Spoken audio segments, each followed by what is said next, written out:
Hi everybody, welcome back to my channel. This is a fluoroquinolone video update for those of you who are here because you've been poisoned by an antibiotic, Cipro or Levaquin. I get a lot of questions and requests still yet, even at I'm over 2 years now, for feedback and stuff like that. So I keep making these videos. I think that they're important, and if there's only 5 people that come through here and it provides some support, clarity, then good. That's what they're for. You're not alone if you're here because of that. So that's my hello. I actually made a couple of notes so that I'm a little bit organized in this one. I'm not just rambling, even though that's kind of what I do anyway. Right? I went home to go visit my mother and my family down in West Virginia. I got my Marshall stuff on. I'm a Marshall graduate. This is Go Herd. Was born up the river there in Point Pleasant with the Mothman. So I went home. I took a vacation. I've been working for about 1.5 years now. So I was out of work for probably the first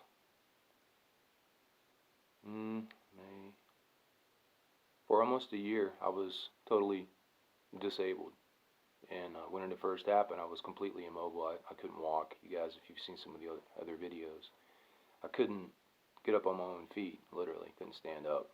And at about 6 months was probably a milestone where I could at least walk 1,000 or 2,000 steps a day. I could get in my car again. I could start doing my shopping again at around 6 months.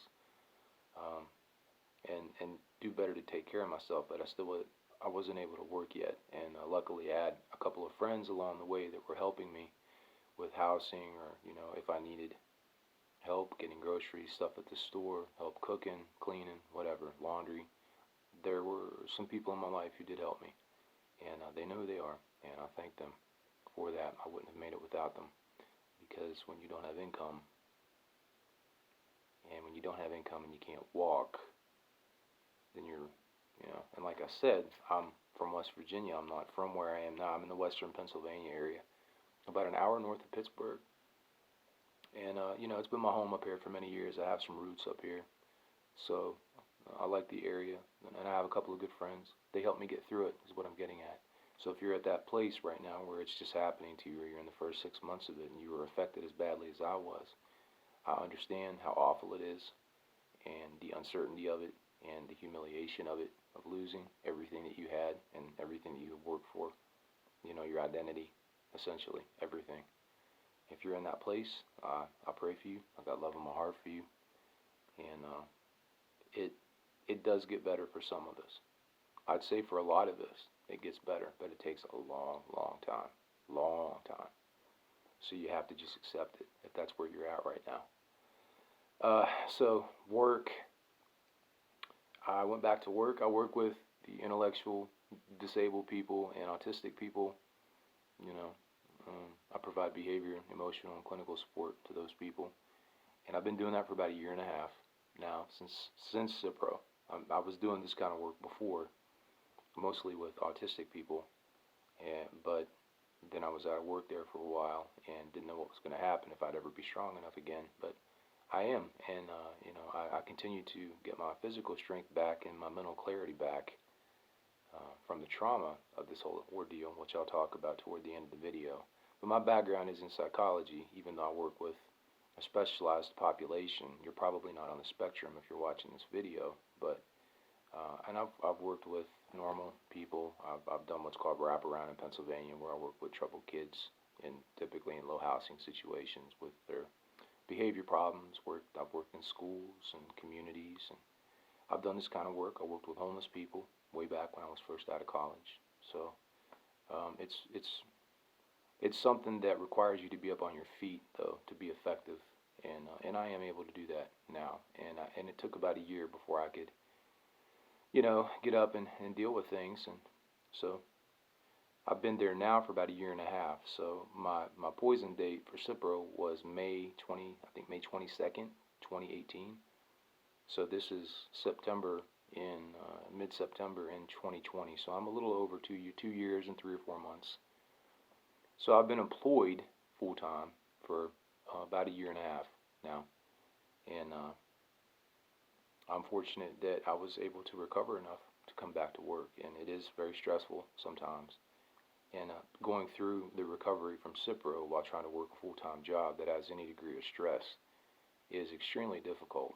And when you're carrying the trauma of it with you, along with the physical hardships that are still lingering, the symptoms, it's really been very difficult. And a lot of people don't understand it, and it I still get a little angry about it, but I'm just kind of used to it now. Over the last couple of years, nobody came to save me, and nobody's going to save you. You have to find a way to deal with this, and pull whatever resources that you can. If you're fortunate enough to have people in your life, even if it's a weird situation that you figured that you never would have dreamed that you would find yourself in, staying with this person or going back home to your family or whatever it is you have to do that is totally inconsistent with where you're at with your life, it doesn't matter. You have to do what you have to do to survive at this point, and hope that you get better. And I'll talk about some of the things that I did a little further into the video and that I'm still doing to help treat what happened to me. So back to work, and I had a vacation. I was able to go see my family, my mother, and drive in a car for however many hours. I think I did about 1,300 miles in 5 days. So I was really getting it. But my strength is coming back. My physical strength. I mean, I've been eating pretty good. If you've been watching some of my other videos, you can see I'm putting on some weight. I'm probably up to about 220, 225 now. And when I hit the deepest peak when it first happened, probably at about the 4 to 5 week mark after I was poisoned because I wasn't eating. I wasn't mobile. I lost 60 pounds from my original weight, which was around 230. So before all that happened, I was very strong. I was very active. I lifted weights quite a bit. I could run 4 or 5 miles a few days a week after work. I was in exceptionally good shape for somebody in their late 30s when that happened, and I have been most of my life. So I'm not anywhere near now that. Even when I was 38, 39 when it happened, I was still in very good shape, and I'm not there right now. So I hope that doesn't crush your soul or anything, but it's taking a lot longer than even I could have even imagined when it first happened. And I'll get into what I still experience. But on the other hand, what I've come back from, weighing 170 pounds, looking, like a skeleton with no strength at all, no mobility, like a cancer patient is what I look like. And my friends didn't recognize me. They didn't know me. I was so thin. They'd never seen me like that before. And it was alarming to a few of them. So I've gained about 30 or 40 pounds, or maybe 40 pounds back, right? I'm not sure exactly where I'm at now, and I'm getting the muscles back, in my legs. You can see some of my older videos. I was skinny. I was in bad shape, and still can't really lift much, but so I'm getting my strength back. Some of the clarity is coming back. That fog gradually lifts. It's not really like if you have the psychiatric effects, the anxiety and the brain fog and the depersonalization that a lot of people experience. If you have that, I didn't really experience like a day or a moment when it just suddenly was like everything. It didn't happen like that. It's a gradual process of coming back through that fog slowly, and it takes a long time. And it's not just that there are actual neurochemical and psychiatric effects. There are also psychological effects from the trauma, which are contributing to that feeling of not knowing and the hypervigilance and all that, and the suspicion or the doubt or the mistrust or the fear or the uncertainty, whatever it is that you're going through. A lot of that isn't simply explained chemically in your brain, because we know that Cipro can affect GABA receptors and cause a great deal of anxiety, right? But it's also due to the trauma of it. If you were severely affected and it had, a profound effect on you, then it's very traumatizing to go through that level of physical and emotional anguish and pain and fear. But you come back through it. You get everything slowly back. It's coming around for me. Every day, can be a struggle. But as a result, I'm beginning to become a little bit like my old self. I'm able to be there more for other people. Some of them don't appreciate it that much. Some of them don't actually get it, but that's okay because you're strong enough now to have the emotional space for that again, and that's part of what strength is knowing that you're doing things for people that may not realize it. And I don't mean in my work. I mean in my personal life. It's my job to be there for people through work, but it would be I would want to come home from work and be alone and not be bothered, and not do anything when I come home because I would be exhausted. And now that's slowly improving again, and I'm getting a life back where I come home now. Things are normal. I go shopping. I go take a little run, walk up the hill. I can still be up on my feet, cleaning, have a life, and have energy. That all improves over time. So what are my continued symptoms? I still have tendinopathy, in particularly in my ankles, the Achilles and peroneals, the back and the outside of the ankles.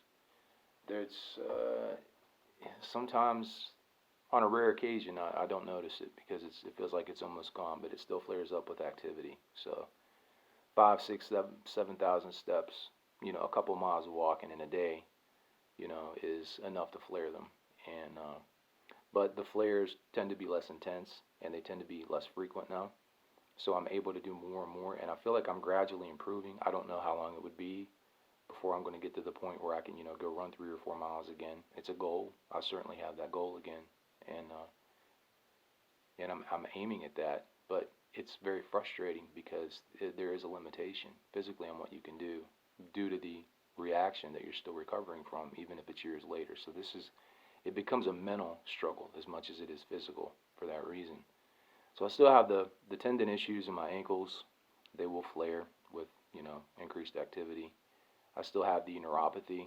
They're kind of humming right now a little bit because I've been buzzing around all morning doing stuff, taking a shower, cleaning the house up. They'll buzz a little bit, almost like an electric generator, or there'll be some pins and needles all through the bottom of my feet and into my tendons and into my ankles. That still happens pretty much every day. And that's something that I'd never had before. And I was a distance runner and an athlete, like an amateur athlete, up until that happened. So this is all derivative of the quinolones and what they did to the mitochondria. I guess is, according to the science in the cells, the way that they replicate and reproduce. They're still purging those bad programmed cells out of the tissue. And tendons take a very long time to do that. And as far as what it does to your nervous system, you'll have to look that up and read up on it. I'm not a doctor. When I wanted to know something, I would go find it, and I would tend to look for direct sources from medical journals, or on YouTube from other people that were going through it, because even though we're secondary sources, I guess you could say, there's a level of truth in what we're going through that you may not get from the doctors treating it often, right? So neuropathy, tendons, still a little bit of the haze once in a while upstairs, and the lingering effects of the trauma, which I'll talk about at the very end, the psychological impact of the actual event. What do I take? What am I continuing on for supplements to treat this? I still take vitamin C. I still take, I found a really good immune system booster. I still take a probiotic, a good one. These are supplements that I buy on Amazon. I'm not selling anything on this channel. If you have some questions, I'd be willing to share. But find a good one, the one that works for you. Probiotics are very important. Your gut, it destroyed my gut along with everything else, and that had to be rebuilt with proper diet, with a good probiotic. So those are important. What else? Fish oil. I take fish oil, the omega-3s, I think they are, for my joints and stuff like that. And I still take magnesium, sometimes oral glycinate. But I've noticed that I get the fasciculations, which were another symptom that I still have. I still have a kind of like just randomly anywhere on my body. Sometimes it'll just, it'll start jump, like you can see the tissue jumping, externally from the outside. And it's not normal. It isn't something that I had before, Cipro. These are something's going on with my nervous system that causes that to happen. But I also noticed that when I take more magnesium, that happens a little bit more. So I've backed off of the magnesium for a while, and I still have the oil, and I use a CBD cream topically whenever, usually on my ankles when they flare, sometimes my wrists still yet if I'm very active. I play the guitar a lot. If you've seen some of my videos on the channel, and that can flare my wrists a little bit. The CBD is really good stuff. If you find a good vendor for it, I recommend it. It helps with the inflammation and with the pain, and it's good stuff. My diet is obviously not as good as it was, early on, because I was hyper vigilant about what I was putting in my body at that point. So I literally ate no gluten, no carbs, nothing like that. I was very careful about sugar, protein drinks, tuna, maybe almonds, yogurt. And it was regimented every day. And I've gradually relaxed that more and more. I still don't mess much with gluten. I don't eat pasta anymore. I don't eat bread. I can't remember the last time I've had a piece of bread or a cracker. Well, for the first time probably in 2 or 3 months, I ate some crackers yesterday. So what I do eat is a lot of meat. I eat eggs, bacon, chicken, red meat on the grill, popcorn. If I get snacks, I tend to get gluten-free stuff. I might still eat peanuts once in a while. It's not a perfect diet. Lunch meat, salads, stuff like that, and put protein on it, put some kind of meat on it, bacon or turkey or ham or something, Don't eat like I did before. I've noticed that when I eat something like a big bowl of pasta or, sandwiches with, a lot of bread, stuff like that, I flare more from the same level of activity. I get a more intense flare up that lasts for longer if I'm putting a lot of carbs and gluten in my body. So I would urge that you would avoid gluten as much as you can, and bread, pasta, those high carb, high sugar foods, because they will activate that immune response and moderate it to a higher level if you're bringing that stuff into your body. So I do still watch what I eat, even though I'm eating more of it now, right? I'm cognizant of that. Mentally, how am I coping? Well, I walk a lot, and if I can run on certain days, then I'll run, and maybe I'm up to maybe a quarter to half a mile now before I have to kind of catch my breath and keep walking, and then I can go again. So if I do like a 2-mile trek, then I can usually run half of it in 2 or 3 settings, and I'll walk half of it. But I keep moving through it, But then I get I get flares, and that's based on how much activity, how strenuous it was is directly correlated to how much it's going to flare on me the next day or two. So that's a constant balancing and a constant frustration, because my soul is still telling, just go, go. But I can't. I gotta, and that's really tough. And if you're going through that, I get it, believe me, because I'm not one to sit down and let everything happen. It's a tough lesson. So I'm as active as I can be, but I also listen to my body. Activity is important. Exercise is important. I play guitar. I got my music. I like to be alone sometimes. If you have a way to get away, go out to a lake, be in your room. Just take some time for yourself. To revisit your own stillness, because we all know that living in the world alone is stressful enough. Never mind when you're going through something like this. So I do that. Find ways to cope with it, right? Whatever works for you, whatever's creative or resonates with you. Alan Watts lectures, Eckhart Tolle, some spiritual stuff. If you like Jesus, listen to, preachers, whatever. Something that will connect you with what your core is. It's important. I still have a friend in Germany, a girl that I met. She's a lady, she's probably in her early 30s, who I'd met online via Cipro groups, and she is not doing well. I had reached out initially to a lot of people, and I've met a lot of people over the years since it happened, often now coming through my channel here, watching these videos, and they'll reach out to me. And if you ever, have questions, I'm not selling anything. I'm not going to, come to your house and visit with you. I'm not trying to, be your be your best friend, But if you have questions, or you want to reach out, or you just want somebody maybe to listen to you for a minute, when I get a minute from work, I'm willing to do that. You can PM me. I use Messenger. I mean, if I'm able and I have the time, I will reach out and talk to you or answer any questions you might have. Um, but she, in Germany, this is the bad part.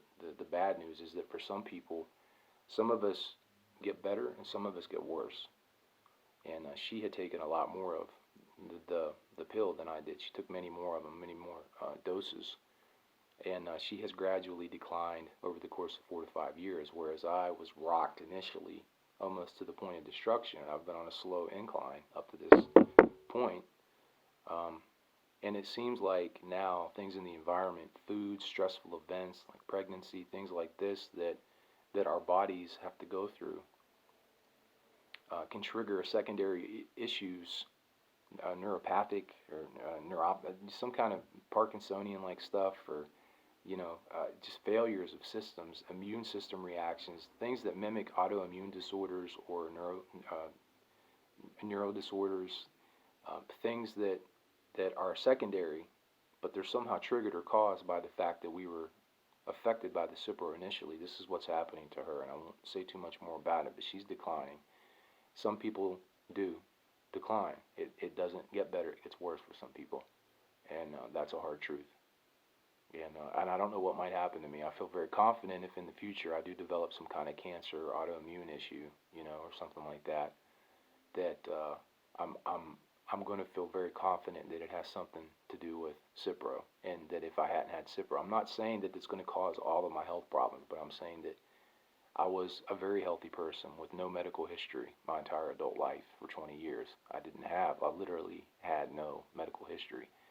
So now with all this that I've gone through and seeing what it's doing to other people that are young and healthy, anything that comes up, I think just about anything that comes up can probably somehow be linked to what the Cipro has done to us, to what it's done to our mitochondria, to how our cells are replicating, to the function of our systems in our body. And it's triggering something environmentally, or some kind of stress is triggering our body's response, which is now deprogrammed or misprogrammed because of the Cipro, and it's causing secondary issues and diseases and complications. And it's very unfortunate. It's very heavy.